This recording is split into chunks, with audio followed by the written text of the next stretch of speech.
蓝人从石缝里将一条海鳗拖了出来，价值不菲的海鳗直接收入船舱。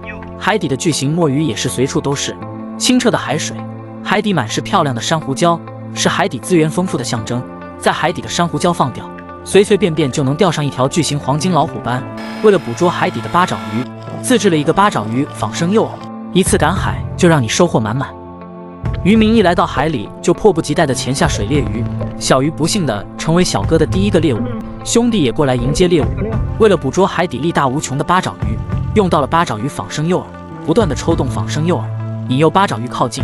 小哥为了不让八爪鱼那么快得到仿生诱饵，不断地抽动戏弄，戏弄过后，八爪鱼抓到了仿生诱饵。清澈的海水，漂亮的珊瑚，可爱的小鱼是海底最美丽的风景线。此时的八爪鱼沉迷于假扮女，连倒钩也想成为己有，下一秒直接被拖着走。为了逃脱鱼钩，不断的挣扎，喷出墨汁。逃脱鱼钩的八爪鱼直接向海底的珊瑚礁游去，到嘴的猎物就这样跑了。小哥直接派出全自动的八爪鱼仿生诱饵，凡是被八爪鱼看到的都会蠢蠢欲动，还有一个倒钩时刻准备着。八爪鱼被仿生诱饵戏弄得上蹿下跳，抓住诱饵的八爪鱼直接被诱饵身上的倒钩勾住了。这是小哥第一条成功用仿生诱饵钓上来的八爪鱼，用泡沫做成的独木舟也是他们捕鱼的工具。将收获到的第一条八爪鱼放到网袋里，此时他为了逃生也喷出了大量墨汁。第二条八爪鱼也成功被勾了上来。为了成功将八爪鱼引诱出来，必须滑到藏有八爪鱼的珊瑚礁。又一条八爪鱼成功的被倒钩拖了上来。凡是被引诱出来的八爪鱼，不是被倒钩勾上来的，就是被全自动仿生八爪鱼抓住。只有在海边长大的渔民，对海底鱼类的生活习性才如此了解。他们钓八爪鱼的效率跟钓鱼的效率没多大区别。全自动仿生八爪鱼的每个触角都有一个倒钩，不仅不费诱饵，只费海底下的八爪鱼。抓上来的八爪鱼因为喷出身上的墨汁，显得非常苍白。用黑色的布条做成的仿生八爪鱼，必须要配上倒钩才能把它抓住，而全自动仿生诱饵佩戴倒钩就方便多了。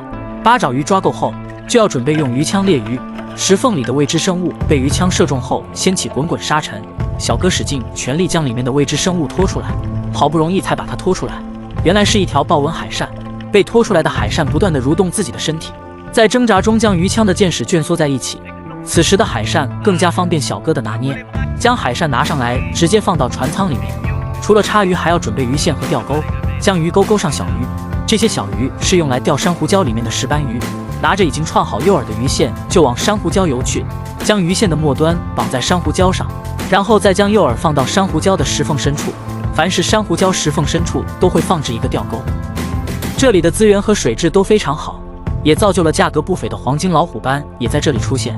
为了不让上钩的老虎斑逃掉，只能将鱼线的末端绑扎在石头上。安置好所有鱼钓后，现在他们就可以安心在海底里猎鱼。隐藏在海底的墨鱼被小哥一枪命中，此时的墨鱼并没有太大挣扎，被小哥拖上来后喷出大量的墨汁。被鱼枪锁住的墨鱼，无论喷出多少墨汁也无法逃脱。被抓上来的墨鱼比小哥的头还要大，看这体型目测没有10斤也有7、8斤。将抓到的墨鱼放到船舱里，检查珊瑚礁鱼钓后，小哥浮上水竖起了国际赞扬的手势，向兄弟传递出珊瑚礁的鱼钓已经有大货上钩了。随后他们一头扎进了海底，游向资源丰富的珊瑚礁里，将珊瑚礁石缝里的老虎斑拖了出来，取下鱼钩后把它拿上水面，看这体型也应该有6、7斤，把它放进充满墨汁的船舱里。老虎斑对水质的要求非常高，为了能让老虎斑活下来，只能将里面的墨水舀出来，将已经狩猎到的墨鱼拿出来，将身上的墨汁喷出来后的墨鱼皮肤显得非常苍白。换水后的船舱里只有一条老虎斑。随后小哥继续在珊瑚礁里狩猎墨鱼。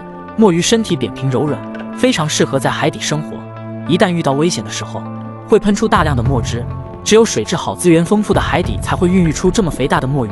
墨鱼都喜欢隐藏在珊瑚礁底下，鱼枪射出的鱼叉直接射穿了墨鱼，浓黑的墨汁从墨鱼的身体喷出来，喷出来的墨汁将海底周围的水都染黑。又收获了一条大墨鱼。善于在水里变色的墨鱼也逃不过人类的魔爪，墨鱼也称乌贼，一旦遇到危险的时候会喷出墨汁进行逃生。墨汁不仅能扰乱敌人的视线，还能加快自身的游泳速度，即便如此还是逃不过人类智慧的魔爪。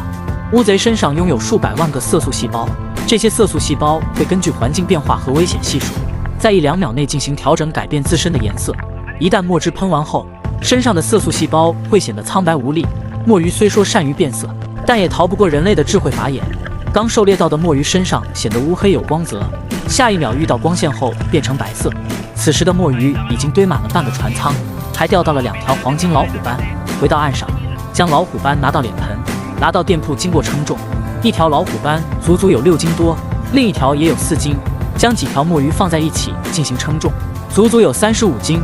好了，视频就到这里了，关注我，让世界更精彩。